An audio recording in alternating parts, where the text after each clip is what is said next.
Hi hello வணக்கம். This is Vinod தாரம் ஆரோக்கிய நலங்கடையிலேருந்து. இன்றைக்கி ஒரு சின்னதாக ஒரு ஷார்ட் ஸ்டோரி பார்க்க போகிறோம்.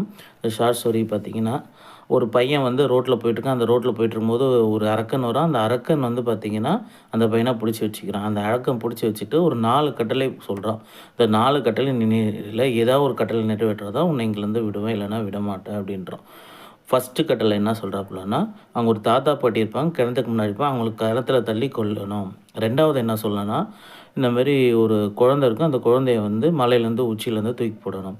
3வது ஒரு கட்டளை என்ன சொல்கிறாப்புலன்னா, நீ வந்து ஒரு பெண்ணை கற்பழிக்கணும் அப்படின்றாப்புல. 4வது என்ன சொல்கிறாப்புலன்னா, இங்கே மதுபானம் இருக்குது, இந்த மதுபானத்தை சாப்பிடணும். அவன் யோசிச்சு பார்த்தா அந்த பையன் இது வரைக்கும் மதுபானமும் சாப்பிட்டது கிடையாது. எந்த ஒரு நல்ல பையன் எந்த தீய செயல்களும் செஞ்சது கிடையாது. இருந்தாலும் நம்ம இவர்கிட்டருந்து தப்பிக்கணுன்ற ஒரு காரணத்த நம்ம இந்த 3 செயலும் செய்யக்கூடாது. பரவாயில்ல போனா போதும் மதுபானத்த எடுத்து சாப்பிட்டாரு. அப்ப மதுபானத்த சாப்பிட்டு முடிச்சோனே, அந்த அரக்கன் என்ன செயல் சொன்னானோ, அந்த 3 கட்டளையுமே வந்து மதுபானத்த மூலமா, அந்த போதையின் மூலமா எல்லாத்தையுமே செஞ்சுட்டான். அந்த மது வந்து நம் நாட்டுக்கு கேடுன்றதோட, நம்ம உள்ளுக்கு எவ்வளோ கேடு, நம்ம மூளை மயக்கி எவ்வளோ கஷ்டத்த குடுக்குன்றது தெரியல.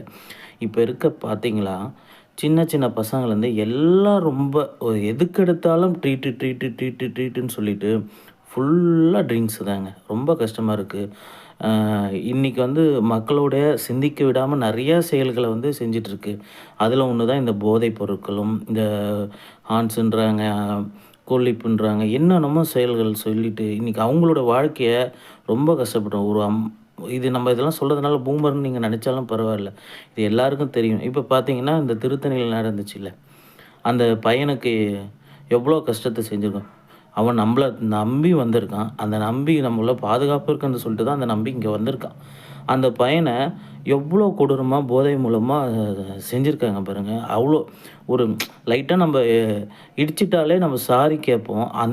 அந்த கேட்கும் தன்மை கூட இப்ப சகிப்புத்தன்மை இல்லாத சூழ்நிலையில இப்ப இருக்க சூழ்நிலையில நம்ம வளர்ந்துக்கிட்டுருக்கோம்.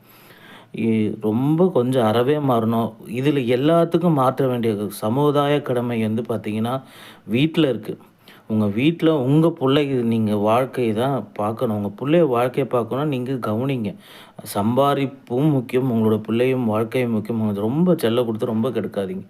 பெற்றோர்ல வளர்ப்பு வந்து கண்டிப்பா இருந்தா தான் அவங்களுடைய வாழ்க்கையும் செழிக்கும். நன்றி, வணக்கம்.